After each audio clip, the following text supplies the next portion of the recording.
안녕하세요. 몇 년 된 이야기지만 아직도 기억에 깊게 남아서 한번 사연으로 이야기해 보려고 합니다. 군대 갔다 와서 복학을 하고 평범하게 학교 생활을 하고 졸업을 몇 개월 앞둔 시점이었습니다. 그때 무슨 헛바람이 들었는지 배낭여행을 훌쩍 떠나보고 싶었습니다. 다른 나라에서 고생을 하면서 여행을 하면 견문도 넓어지고 좋은 경험이 될 거라고 생각했고 그 당시에 조금 유행이었기도 했습니다. 졸업 후 취직할 때도 이력서에 쓸 수 있고 그때의 경험을 잘 살리면 취직에 유리할 수도 있다는 말도 어디서 주워들어서 배낭여행을 가야겠다는 확신이 생기자마자 부모님께 허락을 받으러 본가로 내려갔어요. 그 당시 자취를 하고 있었는데 부모님께 배낭여행 이야기를 했더니 대견해 하시면서 제 뜻이 그러면 다녀와 보라고 하시더라고요. 그래서 당연히 여행 경비를 달라고 손을 내밀었는데 제 학비랑 생활비 되는 것만으로도 빠듯하다고 정 다녀오고 싶으면 제가 직접 벌어서 다녀오라고 선을 그으시더라고요. 포기할까도 했는데 그때 당시에는 배낭여행을 꼭 다녀와야겠다는 생각이 들더라고요. 남자가 마음먹은 거 한번 잃어보자는 심정으로 곧바로 휴학계를 내고 아르바이트를 시작했습니다. 이것저것 아르바이트를 찾다가 조금 힘들더라도 돈을 많이 주는 일을 찾기 시작했습니다. 서울 외곽에 있는 대형 고깃집이었는데 거기서 불판 닦는 일을 시작했습니다. 열기의 약품 냄새에 고무장화 안에는 땀이 꽉 찬 상태에다가 일은 정말 고되고 힘들었지만 나름 차비도 넉넉하게 챙겨주고 알바비까지 쏠쏠했기 때문에 이렇게 몇 달만 하면 여행 경비는 충분히 모을 것 같다는 생각이 들었습니다. 규모가 꽤 큰 식당이라 그런지 일하는 사람도 많았습니다. 제 또래 사람은 한 명도 없어서 주방이나 홀에서 서빙하는 이모님들이 저를 대견하다며 잘 챙겨주셨어요. 젊은 학생이 하기엔 힘든 일인데 요즘 보기 드문 청년이라면서요. 그 중에서도 그나마 홀에서 서빙하는 누님이 30대 초중반 정도로 보이는 제일 젊은 사람이었는데 다른 이모님들하고는 다르게 조금 친해지기 힘든 구석이 있었습니다. 약간 날카롭고 신경질적인 외모의 누님이었는데 같이 일하는 분들이 나이 차이가 너무 많이 나서 그런가 그 중에서는 단연코 제일 예뻐 보였습니다. 허리를 꽉 조아묶은 앞치마 때문인가? 이 제 눈에는 엄청 매력적으로 보였습니다. 이게 어른의 성숙한 매력인 거구나 하는 생각까지 들게 할 정도였으니까요. 아무튼 그 누님과는 뭘 어떻게 해보려고 싶은 생각은 없었는데 매서운 인상이긴 하지만 얼굴도 예쁘고 키도 크고 쭉쭉 뻗어서 그런가 자꾸 눈길이 가더라고요. 하지만 홀에서 일하는 관계로 매일 불판을 닦는 저와는 좀처럼 마주칠 일이 없었습니다. 일하면서 친해질 기회가 꼭 있으리라 생각했습니다. 무엇보다 유일한 제 또래이기도 하고 여행을 가기 전에 일터에서 만난 누님과 좋은 추억도 쌓으면 좋겠다는 생각도 했습니다. 젊은 나이에 고생이 많다며 다른 이모님들한테 이쁨을 받아서 그런가 당연스레 그 누님한테도 이쁨을 받을 거라고 생각을 했었어요. 몇 번 말만 트게 되면 누님하고 순식간에 친해져서 둘만의 시간을 보내는 게 어렵지 않은 일이라고 생각했습니다. 식당에 일하는 남자 중에서도 누님에게는 제가 유일한 또래이기도 하고 아마 대충 보아도 제가 제일 힘도 좋아 보였기 때문에 누님에게 매력 어필을 하는 건 일도 아닐 거라는 생각이 들더군요. 기회만 누리면서 누님과 친해질 기회만을 호시탐탐 누리고 있었습니다. 거의 매일매일을 일터에서 보는데 언젠가는 기회가 올 거라는 생각이 들었습니다. 그나마 일하는 사람들이 대화를 주고받을 수 있는 때가 있는데 그건 점심에서 저녁으로 넘어가는 시간에 다 같이 모여서 먹는 식사 시간이었습니다. 여행까지 얼마 남지 않은 시간 동안 빨리 작업을 걸어야겠다는 생각이 들어 그날 점심에는 작정하고 그 누님의 맞은편 자리에 앉아서 밥을 먹었습니다. 누님은 벌써 밥을 먹고 있었는데 앞자리에 제가 앉는 걸 눈치챘는지 눈만 흘깃하면서 제가 앉는 걸 확인하고는 별로 신경도 쓰지 않고 식사를 계속하더군요. 생각보다 차가운 누님의 반응에 의기소침해졌지만 이대로 포기할 제가 아니었습니다. 제 소개를 하면서 살갑게 인사를 건넸는데 돌아온 반응은 더욱더 차가웠습니다. 그녀는 저에게 말 걸지 말고 조용히 밥이나 먹으라며 대화 자체를 거부하더군요. 괜히 뻘쭘해져서 아무 말도 더 붙이지 못하고 그 자리에서 식사만 했습니다. 그런데 오히려 그 누님이 저를 무시하는 듯하는 차가운 반응에 저도 모르게 마음 안구석이 뜨거워지더군요. 저를 살짝 무시하며 짓누르는 듯한 태도가 오히려 그 누님을 정복해보고 싶은 욕심이 차올랐어요. 밥을 먹으면서 저런 태도의 누님을 굴복시켜 넘어뜨릴 생각을 하니까 짜릿해졌어요. 그 뒤로도 매번 틈 만날 때면 누님의 근처를 어슬렁대면서 말을 한번 붙여보려고 노력해봤지만 누님은 언제나 철벽을 치면서 저를 상대도 해주지 않았습니다. 오히려 저를 무시하고 헛소리 말고 일이나 똑바로 하라는 등 저에게 독한 말을 하면서 계속 저를 찍어 눌렀어요. 누님이 그렇게 저를 대할 때마다 끓어오르는 그 이상한 느낌을 참아내기에 점점 힘들어졌습니다. 그 차갑고 성숙한 미모가 오히려 그런 독한 성격과 더 잘 어울린다는 생각이 들었습니다. 이제는 누님과 친해져서 어떻게 기회를 노리는 게 아니라 그 누님이 저 없이는 견딜 수가 없도록 정복해버리고 싶었습니다. 비록 불판이나 닦는 허드렛 일을 하지만 기회만 있다면 할 수 있겠다는 자신이 있었습니다. 하루는 누님의 의외의 모습을 발견했습니다. 잠깐 저녁으로 넘어가는 늦은 점심시간. 평소보다 조금 바쁜 하루를 보냈습니다. 점심때는 손님이 많이 없는 편인데 그날따라 점심 손님이 많아서 점심부터 불판을 닦느라고 지치더군요.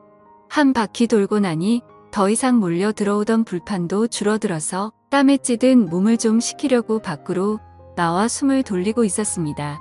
땀 좀 식힐 겸 해서 주변을 산책하고 있었는데 저쪽 구석에서 누님이 쪼그려 앉아서 뭔가를 하고 있는 걸 발견했습니다. 다른 사람이면 그냥 지나쳤겠지만 쪼그려 앉아있는 뒷모습마저 엄청 매력적인지라 그냥 지나갈 수 없었습니다. 한발음에 누님에게 달려가 뭐 하시냐고 물어보러 가는데 그 차갑고 냉정하기만 한 여자가 맞는지 의심이 들 정도로 밝은 표정을 짓고 있는 누님을 발견했습니다. 누님이 쪼그려서 보고 있던 건 근처에 살고 있는 새끼 고양이였습니다. 마감 시간마다 와서 손님들이 먹고 버린 고기를 얻어먹는 녀석인데 꽤나 귀여워서 일하는 사람들의 이쁨을 받고 있는 녀석이었어요. 세상 상냥하고 귀여운 말투로 고양이와 시간을 즐기는 누님의 모습이 정말 의외처럼 보였습니다. 제가 가까이 다가가니 누님이 흠칫 놀라며 다시 차가운 표정으로 돌아왔지만 고양이를 보듬어주는 손은 멈추지 않았습니다. 이 고양이로 말을 걸면 누님하고 친해질 기회가 생길 것 같아 저도 고양이랑 친한 척을 하면서 같이 장난을 쳤습니다. 고양이가 평소보다 더 애교를 부리면서 앵기는데 누님이 저에게 먼저 말을 걸어왔습니다. 얘 다리를 다친 것 같은데 라고 하더라고요. 누님의 말을 들으니 고양이가 다리를 절뚝거리는 게 정말 다친 것처럼 보였어요. 엉성하게 걷는 고양이의 모습을 보니 누님이 걱정이 많이 되는 듯 보이더라고요. 저한테는 관심을 하나도 안 보이면서 고양이만 챙겨주는 모습을 보니 오늘도 글렀구나 싶어서 다시 일할 장소로 가려고 몸을 일으켰습니다. 준영씨 혼자 산다고 그랬지? 준영씨가 이 고양이 좀 맡아줄 수 있을까? 다리를 많이 다친 것 같은데 다시 풀어주더라도 병원에는 데려가 보는 게 좋을 것 같은데 준영씨 그래 줄 수 있어? 누님이랑 이렇게 길게 대화해 본 적도 없는 것 같습니다. 누님의 의외의 모습에도 놀라기도 했지만 대뜸 이런 부탁을 할 줄은 생각을 못했어요. 털 달린 짐승이라면 질색을 하는지라 거절하려고 했는데 문득 이 고양이를 집으로 데려가면 제 혼자 한 집에 누님을 끌어들일 수 있지 않을까 하는 생각이 번뜩 들더라고요. 누님의 부탁이라면 뭐든지요라고 말하면서 점수 좀 딸겸해서 알겠다고 말했습니다. 누님은 무슨 대답을 그렇게 하냐며 저에게 다시 차갑게 반응했지만 저에게 조금 신세를 진 듯한 태도를 보이기 시작하더라고요. 고양이를 데려간 그날부터는 누님이 고양이는 적응을 잘 아냐면서 먼저 말도 걸어오고 아무래도 고양이가 복덩이였습니다. 마주 앉아 먹던 밥도 고양이 근황을 보여준다는 핑계로 나란히 옆에 앉아 먹게 되었습니다.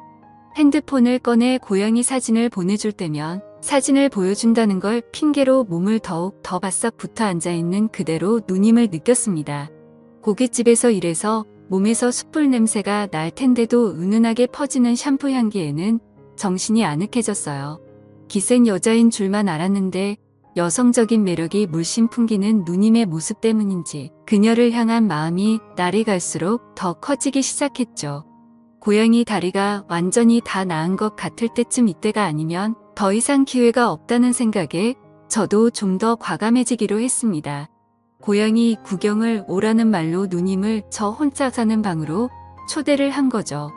누님은 안 될 것 같다는 반응을 보이면서도 고양이가 너무나도 보고 싶었는지 고민하는 듯 하더니 결국 토요일 저녁에 장사가 끝나고 나서 오겠다고 하더군요. 괜히 누님이 온다는 말에 설레어서 집 청소도 몇 번이나 하고 생전 켜보지도 않는 향기 나는 촛불까지 사서 분위기도 내보고 해봤습니다. 하루가 10년처럼 길더니 결국엔 누님이 오기로 한 당일이 되었습니다. 앞치마를 푸른 누님의 모습은 더 아름다웠습니다. 같이 버스에 타고 우리 집으로 향하는데 옆에 앉아서 이런저런 이야기를 건네봤지만 저에게는 역시 계속 냉정하고 쌀쌀맞게 대답하더군요. 그럴 때마다 속으로 그런 모습도 얼마 안 남았다고, 오늘이야말로 기필코 내 여자로 만들어주겠다는 다짐을 몇 번이고 했습니다. 집 앞에 도착해서 도어락을 여는데 괜히 그때부터 제 마음이 두근두근 뛰기 시작하더라고요. 이미 머릿속에서는 몇 번이나 상상하면서 시나리오를 써놨기 때문에 걱정은 되지 않았습니다. 일단 고양이가 잘 지내는 모습을 보여줘서 안심시킨 뒤 돌아가려는 누님에게 여기까지 왔는데 식사나 하고 가라고 하면서 인터넷을 보고 갈고 닦은 자취생의 요리 솜씨를 보여주고 자연스럽게 냉장고에 넣어둔 와인을 꺼내서 분위기를 만들려는 계획이었죠. 하지만 제 기대와는 다르게 누님은 문을 열자마자 얼굴이 사색이 되더라고요. 왜 개처럼 묶여있는 거야? 누님은 정색을 하면서 저에게 화를 냈습니다. 고양이가 방구석에 목줄을 차고 묶여있는 모습을 보면서 화를 내더라고요. 그제서야 알았지만 고양이는 개랑 달라서 행동에 구속을 받으면 굉장히 스트레스를 받는다는 거려. 전에는 풀어놓았었는데 퇴근하고 올 때마다 책상 위며 식탁 위에 있는 걸 전부 바닥으로 떨어뜨려 놓고 집안 가구들을 발톱으로 죄다 뜯어마서 묶어놨을 뿐인데 시작부터 제 시나리오대로 풀리지 않고 꼬여만 갔습니다. 문 앞에 잔뜩 긴장한 저를 확 밀치더니 고양이에게 뛰어가더라고요. 고양이에게 묶인 목줄을 풀어주는데 고양이가 놀란 건지 스트레스 때문에 그런 건지 발버둥을 치더니 누님의 등짝을 확 핥히고 침대 밑으로 숨어 들어갔습니다. 고양이는 나올 생각을 안 하고 누님은 입고 있던 얇은 옷 덕분에 보호가 안 됐는지 고양이에게 핥힌 곳에 피방울이 송골송골 번지기 시작하더라고요. 피가 나길래 허둥지둥 약상자를 들이밀었는데 피가 나는 곳이 등 쪽이라서 누님이 팔이 닿지 않는 것 같더라고요. 갑자기 좋은 생각이 떠올라 누님에게 제가 약을 발라드리겠다고 너스레를 떨면서 약을 발라주는데 세상 부끄러운 표정을 한 누님은 기센 척을 해도 천상 여자더라고요. 약을 다 발라주고 나니 누님과 저 사이에 묘한 분위기가 흐르는데 때는 이때다 싶었습니다. 누님에게 일단 고양이에 대해서 사과하고 고양이를 키워본 적이 없어서 서툴러서 그러니 기본적인 상식을 알려주시면 안 되겠냐고 물었죠. 이야기가 길어질 것 같으니 제가 솜씨 관리 좀 해보겠다고 하고 자연스럽게 작전을 짜놓은 대로 흘러갔습니다. 보기에도 분위기 좋은 저의 솜씨 좋은 요리가 완성이 되고 냉장고에 넣어둔 와인을 꺼내들었습니다. 누님은 그런 저를 보더니 피식 웃더라고요. 정말 서툴다고? 와인을 냉장고에 보관하는 사람이 세상에 어디 있냐고 말하면서요. 의도한 건 아니지만 저의 어리버리한 매력이 누님의 마음에 들었던 것 같습니다. 결국 술이 한 잔씩 들어가고 나니 누님과 저 사이에 벽이 허물어지기 시작했습니다. 어느 순간부터 고양이 이야기는 뒷전이고 혼자 살면 외롭지 않냐는 둥 누님도 혼자 사는데 너무 외롭다는 둥 남자와 여자의 대화가 이루어지고 있었죠. 이제 분위기가 무르익었다는 생각이 들어서 누님에게 아까 약 바른 곳을 한 번 더 봐주겠다고 이리 와보라고 했습니다. 누님은 저를 거절하지 않고 제 옆으로 다가왔고 약을 상처 부위에 다시 한번 쭉 짜서 바르니 누님의 입에서 묘한 소리가 새어나왔습니다. 그렇게 기세를 몰아 누님을 등 뒤에서 껴안았고 사실 누님을 좋아한다고 고백을 했습니다. 누님은 저에게 안긴 채로 아무 말도 하지 않고 있다가 이내 고개를 돌려 제 고백을 수락한다는 듯 있더라고요. 그렇게 누님과는 결국 연애를 시작하게 되었고 고양이 핑계로 매일같이 만나 둘만의 시간을 가졌습니다. 배낭여행을 다녀와서도 거의 매일같이 만났죠. 하지만 그 만남도 잠시였어요. 제가 배낭여행을 다녀오는 동안 누님은 결혼할 남자를 만나게 된 것이었죠. 몇 년이나 지난 이야기지만 아직도 그 고양이는 제가 키우고 있습니다. 가끔씩 고양이를 보면 그 누님 생각이 날 때가 있습니다. 긴 이야기 끝까지 들어주셔서 감사합니다. 오늘의 사연은 여기까지네요. 긴 사연 끝까지 들어주셔서 감사합니다. 구독과 좋아요 부탁드려요.